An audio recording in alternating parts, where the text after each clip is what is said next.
Welcome to the Parish Porch. Today we have Miss Alyson Coyle, who has a theater company, Big Dreams Drama Production. She is doing amazing work in Livingston Parish out in Watson. She has a unique approach to theater and what she is providing to the community. It was a wonderful, enriching conversation. Be prepared for your heart to expand as you listen to this. Thank you for being here. Please remember to follow us if you're listening on a podcast and click subscribe if you're on YouTube. And if you want to be a part of our show, please reach out to our producer and we will get you signed up so you can come on here and talk to me and share what you're doing in the community. First of all, let's just start off by telling us what Big Dreams drama program is in a nutshell, and then we'll rewind and we'll come back to it again. Okay, awesome. Well, first, thank you so much for having me. I'm excited to talk to you. So, Big Dreams Drama Program is a youth theater program, but what's different is we're non-audition. So we don't do auditions here, and the reason is that I truly believe that we all get rejection in life no matter what, and there's a lot of rejection in acting in theater. So instead of them learning that there, I'd rather my actors that come to me be able to see their full potential and build their own confidence and be responsible for their own confidence by saying, hey, what if we all come in and we write a show together where each of us decide what characters are needed to make this show, and then the kids get to make their characters from the brainstorming session through each rehearsal all the way to the final performance. And at the end, each of them has gotten to shine in their own way. Everybody gets to be a main character. And I get goosebumps. It's truly life-changing for these kids that they all get to shine in their own way. And that's the program. And I want to acknowledge you for the empathy and the insight to help avoid this rejection at an age and a level where it's more important to explore your creativity, Right. right? And I could hear a counter argument in the back of my mind to that. So what do you think the counter argument is, and how do you answer to it?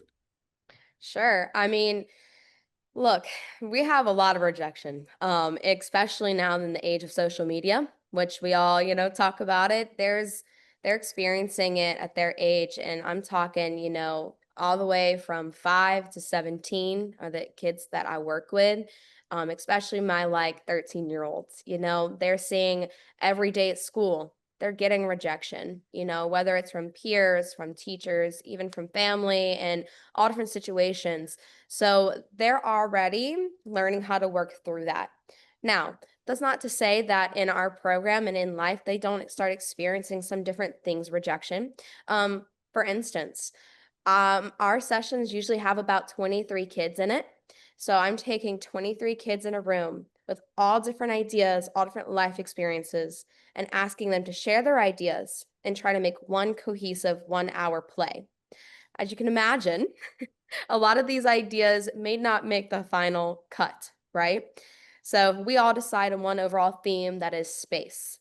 And someone comes with an idea that is like, ooh, um, we need to be pioneers or pirates, and we need to be all wearing purple suits. And it's just out there. And it has nothing to do with what we're talking about. We're going to kindly say, hey, love that idea. Let's keep that for maybe one of our other shows. But this one may not fit with the theme of what we're all going for. What else do you think we need for this storyline? So it's a way to still teach them that, their ideas may not always work, but it will work for something else and we can put it aside. Well, so as a business owner, especially with my roofing business, Hmm. I have interviewed and had to study um, generational groups and their trends younger than mine. I'm Gen X, and so I've had to learn how to understand millennials and even Gen Z now. At this point, some of them are coming into the workforce, and I can say that I want to highlight your effort to teach people to collaborate in a healthy way. Because that's, if you read books about millennials, Hmm. that's one problem. They come into the workforce and don't know how to collaborate. Now, look, this is a stereotype, right? I mean, Right. but there's books written about this. Everyone who has any experience trying to hire people and build teams and stuff has probably read this stuff. Right. And so I commend you because this approach of, okay, we're going to take the rejection and set it aside, Hmm. and we're going to learn how to work together as a team. This has real world market value. Yeah. So here's the thing. I could see some hard-nosed person saying, but rejection's important. People are going to learn from rejection. And I can see how you can counter that and say, well, there's going to be some rejection here. Everybody's ideas, it's not everyone's getting a trophy kind of thing, right? It's Hmm. this is about how do we collaborate, incorporate everyone's ideas, right?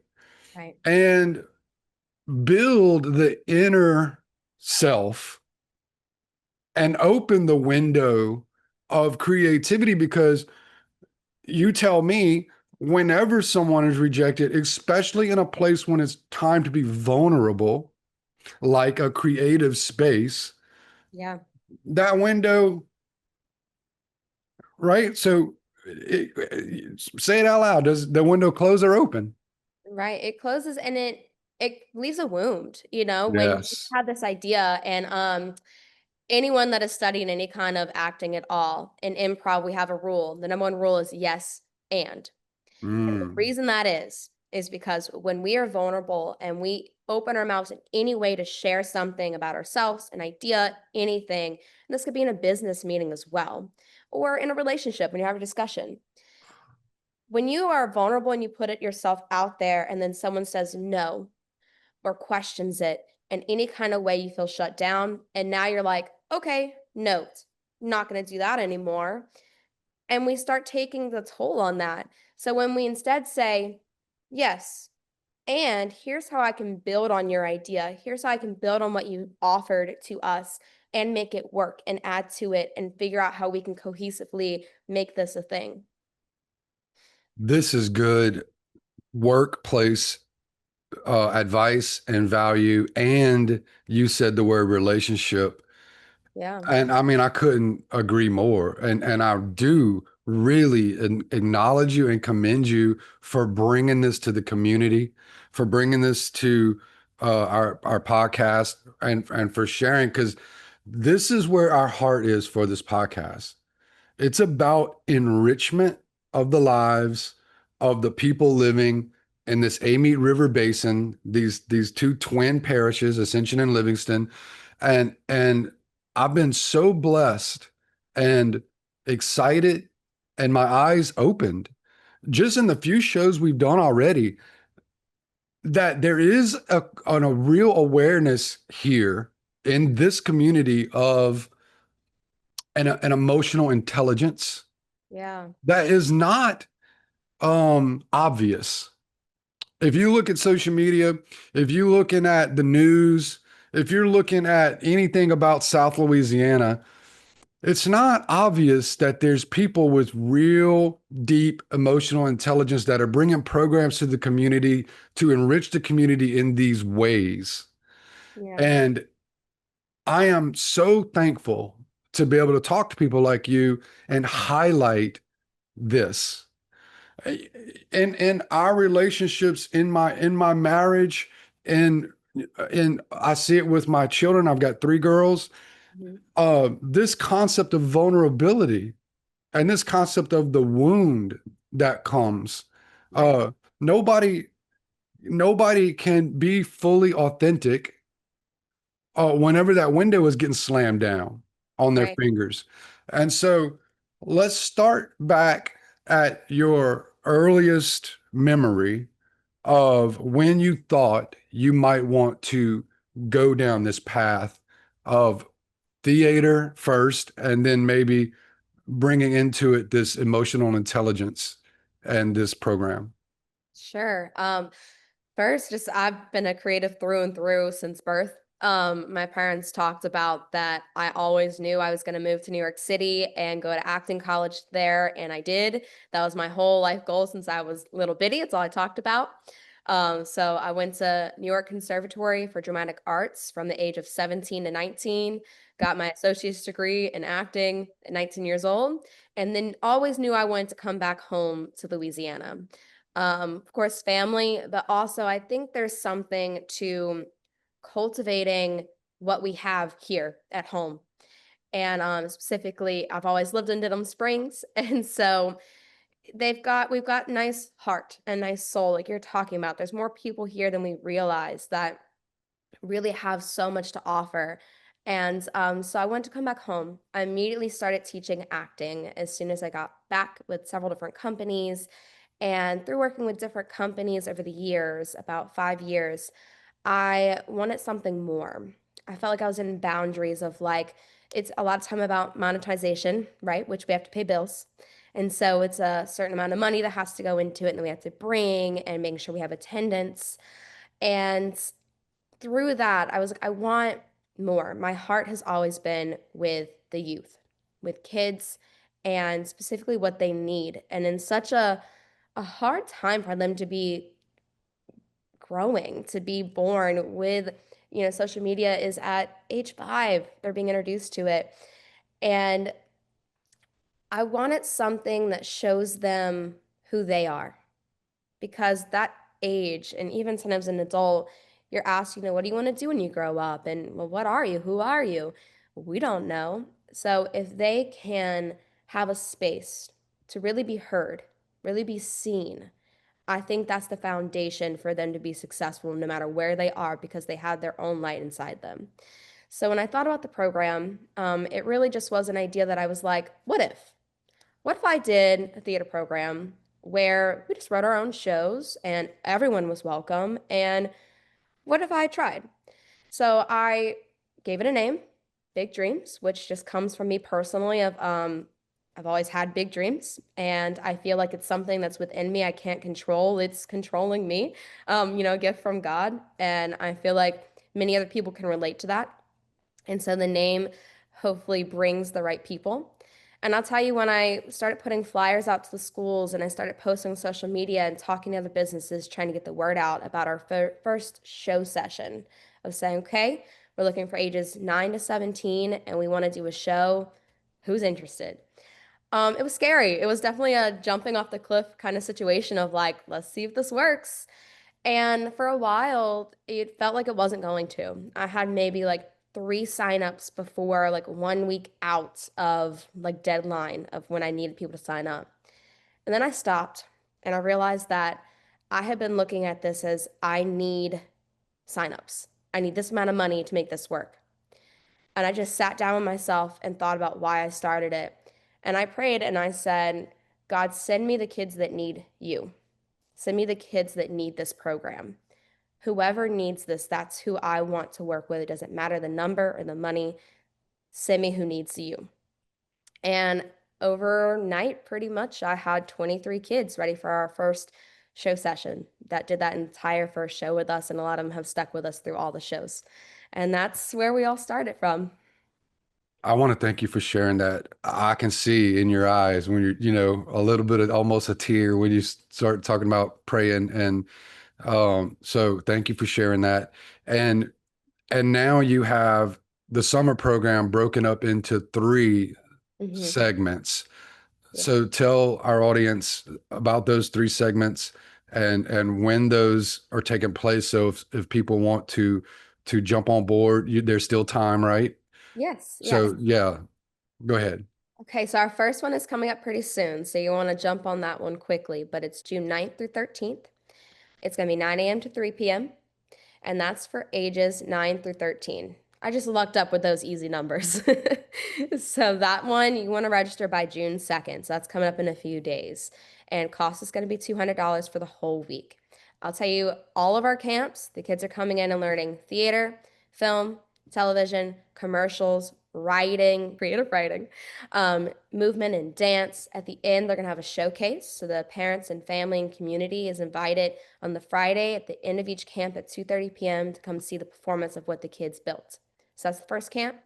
The second one's going to be July 14th through 18th, 9 a.m. to 3 p.m.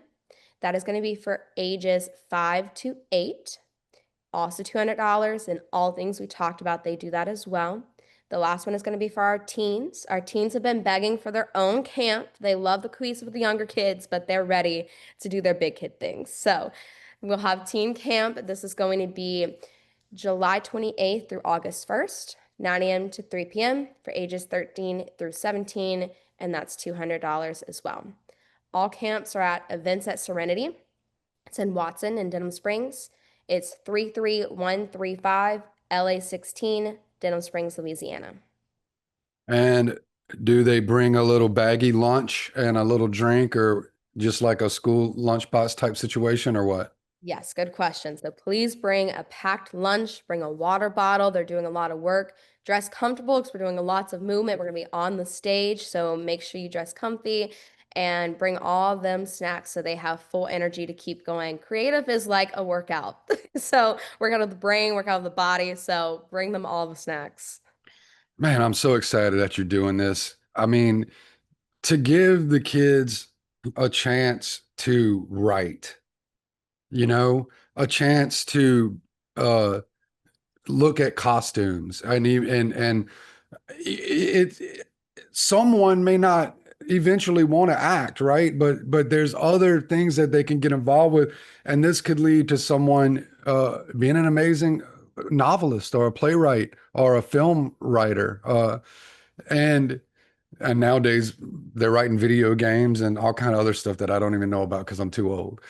So I think it's amazing. And if they do go in to theater further, or study the arts further, they've gotten a taste of more than just following someone else's script and Right, just purely acting. right. They've gotten a taste of the whole production. Uh, I just think it's great. It's a great thing that you're doing. Thank you. And so let's talk about, why don't you share some stories of some kids that you've seen the impact, or you've seen this touch them in one way or another. Oh, I would love to share this one. This is always my favorite story to tell. I'm sure she's going to listen to this and be like, oh my God, be all embarrassed. I won't say her name.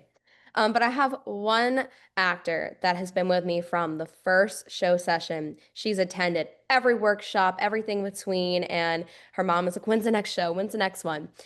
So this actor came in.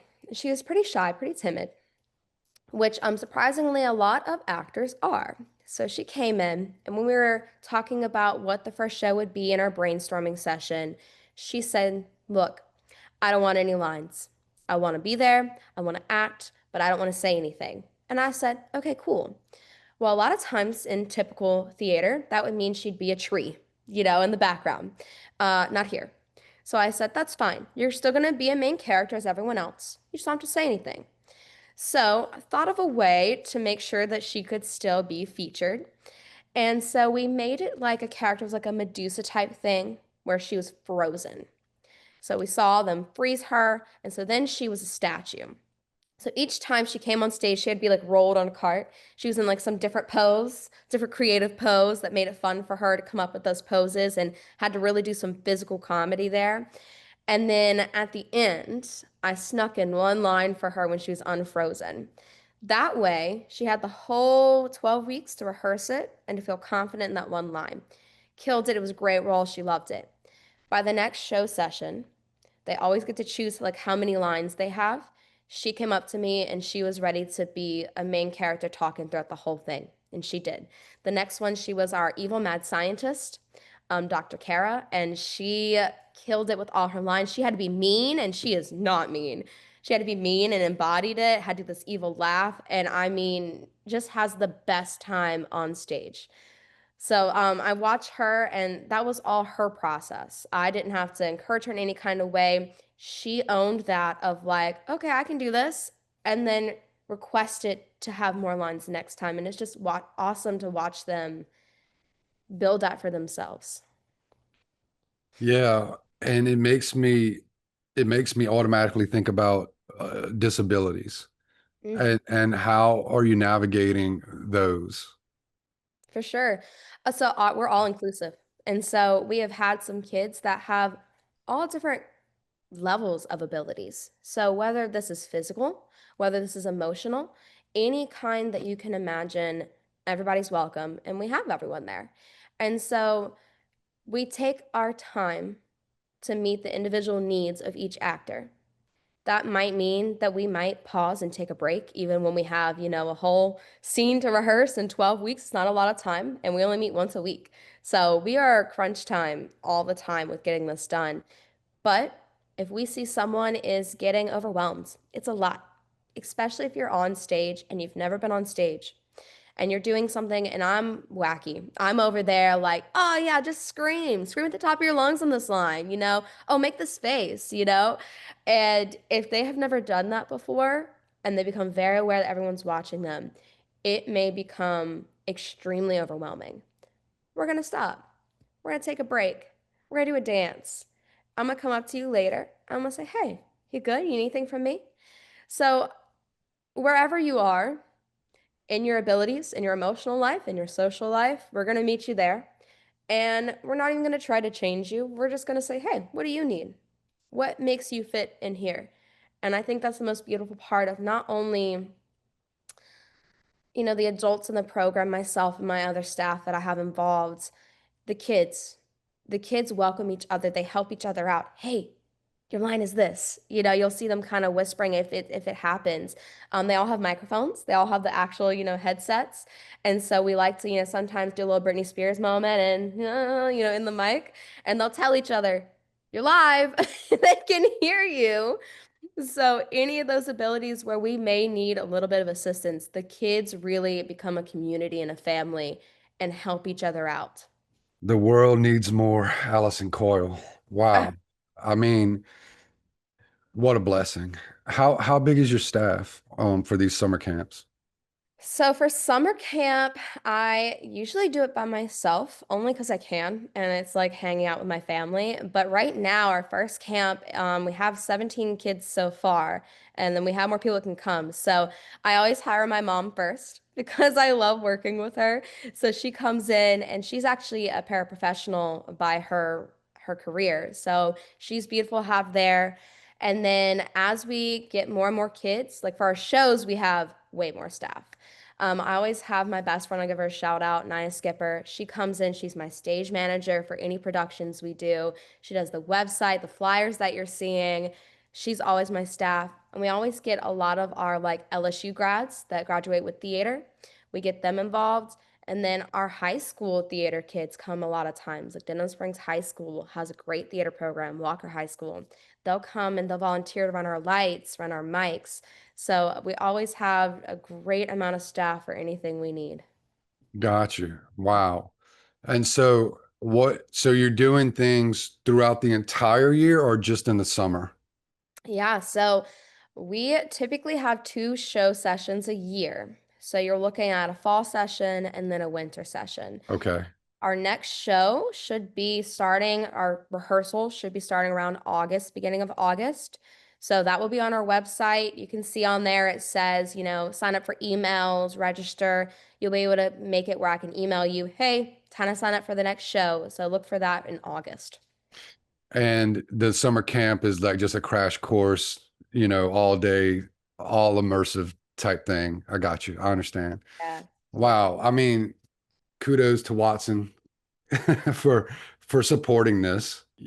Like I said, I feel like there is not enough voices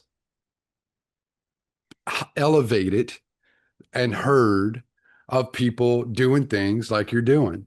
And so I'm just so proud and of our people, our community, right? Yeah. I'm so proud that you would come back here and bring this here. It's a blessing and an enrichment to all of us. I wanted to think about the the venue itself.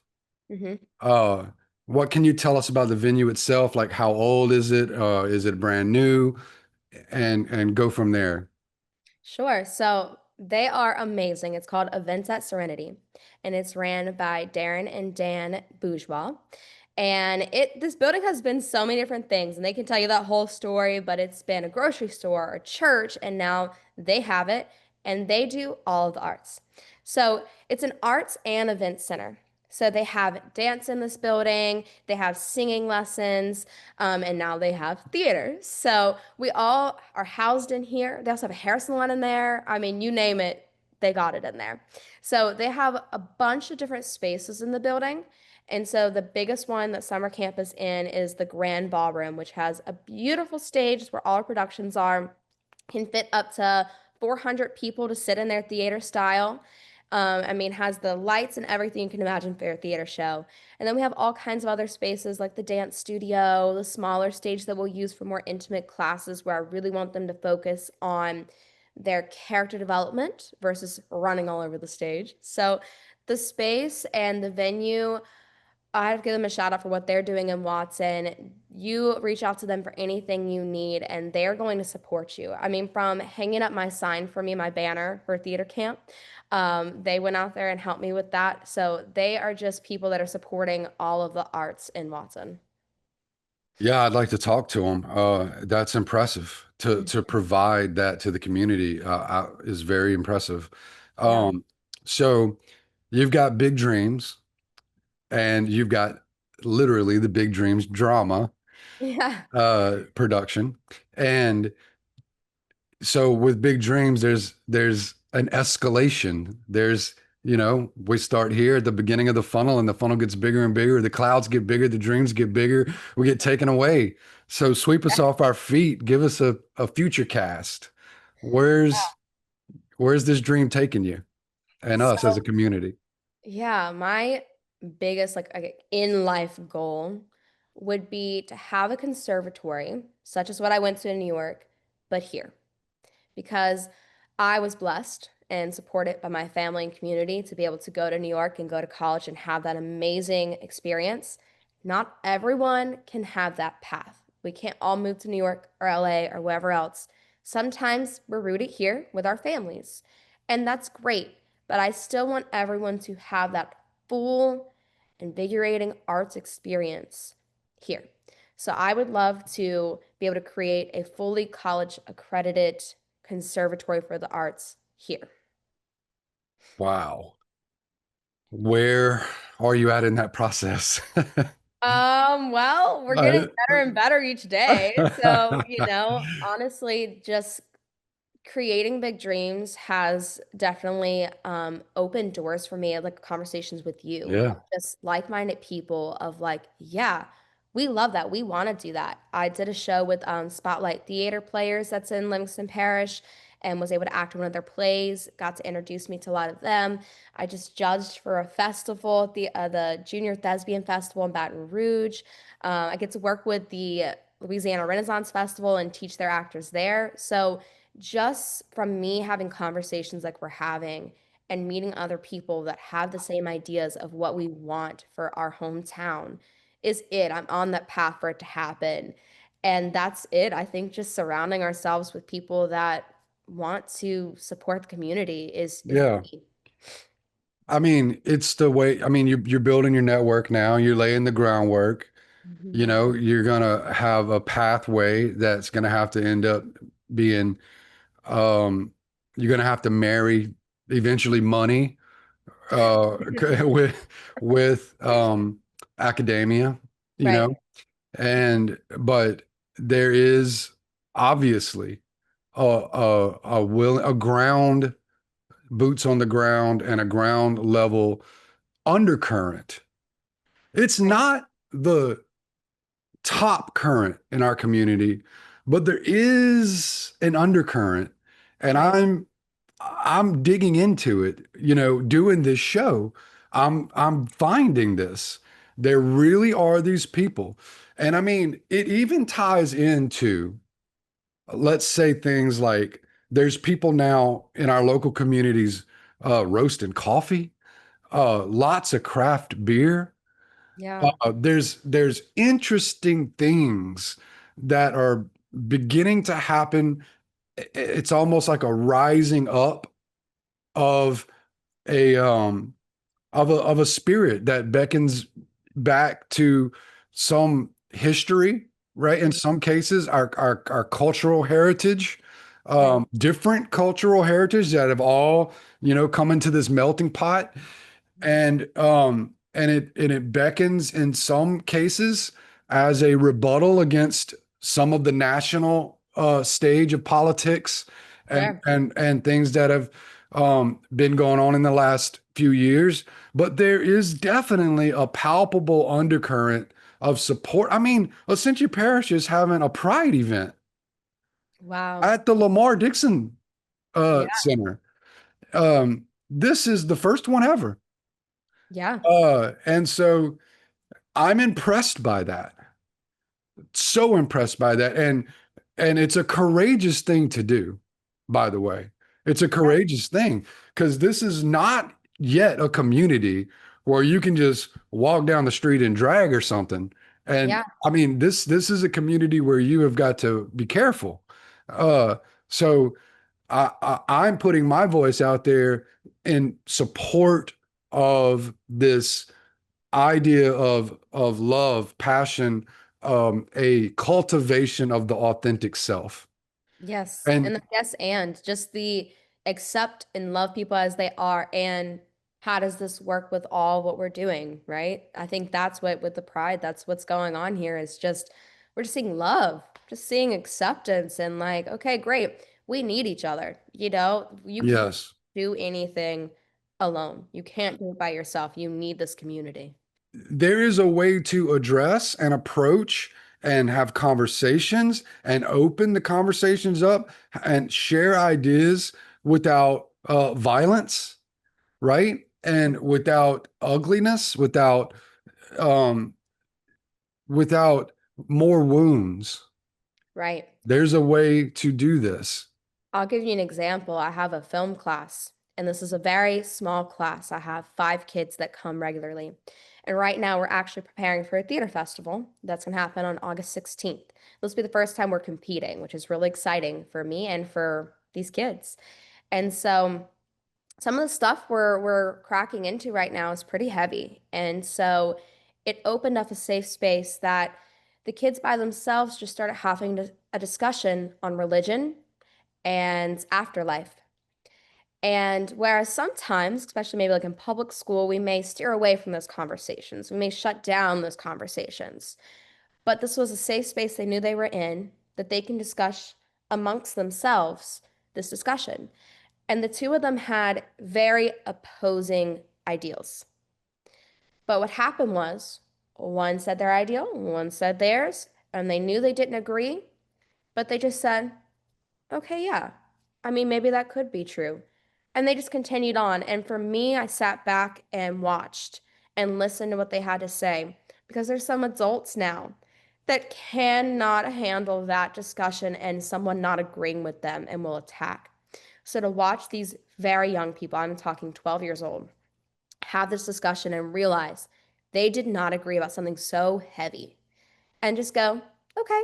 And they're still best friends and they were calling each other after class. I think it's so powerful. And what the younger generation is doing is leading to some amazing change that's going to bring great things in our community. Well, let's take that. Let's take that example, right? So my takeaway from that is the show must go on, Right? regardless of whether we agree or disagree on Mhm. our opinions, on uh we so as a community, that's the show, right? Right. We're all here together. Let a giant hurricane come or another flood like 2016 happen Yeah. again. The show must go on. The community must rise up and work together. And all these things that we think and that we're so loud about on social media and in our kitchen tables sometimes and over Mhm. holidays when people that we love. I remember in 2016 going to people's houses in boats. I remember after the water started to recede, people that I knew didn't see eye to eye with me on certain issues, Mhm. handing me a plate of jambalaya, Right. right? And so, man, we have an opportunity always to beckon back to a deeper self. Yeah. And if we can understand that it's this authentic self that we're trying to get the kids to get in touch with so that as they inherit the earth and become adults, right? They are not governing, Okay. Yep. um and they are not doing that through a wounded self, Yeah. right? But through an authentic, alive self. Well, and I'd even say it's not self-inflicted wounds. It is societal inflicted wounds. Yes, And that's both. where a lot of my acting training when I went to New York for it, the entire first year was them just breaking us down to our original, raw, authentic self, which sounds crazy, but we all need it because we don't realize how many windows, like you're talking about, have been shut, how many different wounds we have that we're acting as what we've been told as to how we need to react, right? Whether it's by parents or school or whatever it is, religion. And once you break it back down to who we really are, now you're open for these conversations. Now you're open to be like, oh, how do we mesh? How can we help each other, you know? But until you realize how much has been put on us that we have just held on to, it's hard to act and be open to anyone else. It is largely the case that we are very wounded adults. And we have, because of our upbringing, Right. I'm not passing blame. I'm not saying there's fault. I'm saying this is just the way that things have transpired. Right. And there is an opportunity through the ubiquitous nature of social media and the internet and YouTube for us to ingest mental health, Mm-hmm. right? And an ingest and awareness, and then change the trajectory of the younger generation, like what you're doing. And I want to acknowledge you for this too, because I can see in you this work that you have done, like when you said broken down, to my original self. I want to tell you, it shows. Oh, thank you. It shows. There's a space I can see in you, a space of a non-reactive self I mean, it's like, man, you have a lot of capacity to give. I can just see that in the way you're answering my question. So let's take it, let's shift back to your dream. So a conservatory. And so along the way, right? Because that might take a while.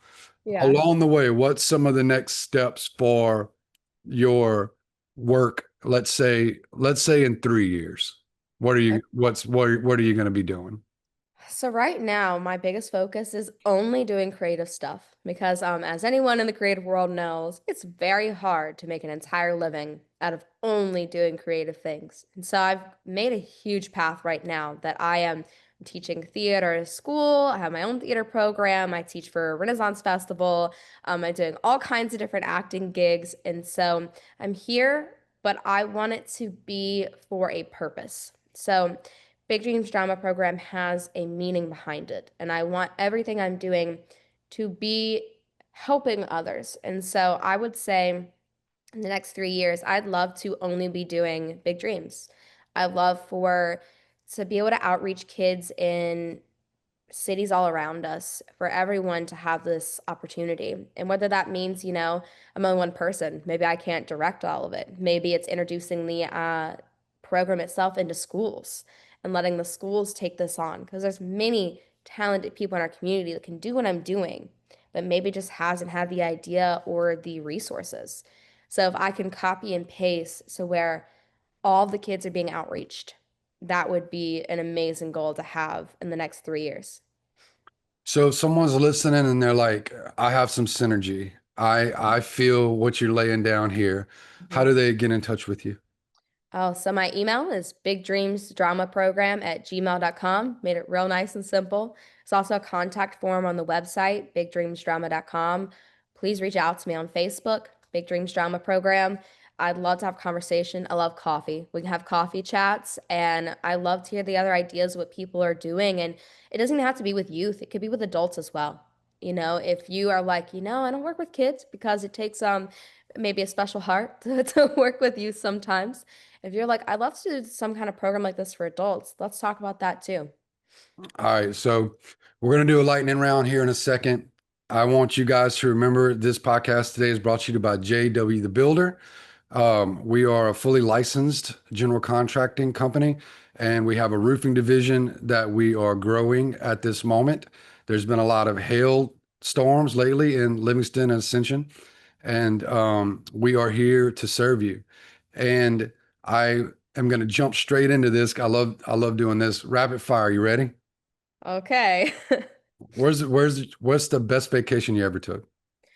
Oh, I would say I can't even think what it's called now. The Florida Keys. Florida Keys was the best one. It was like Duck Key Island.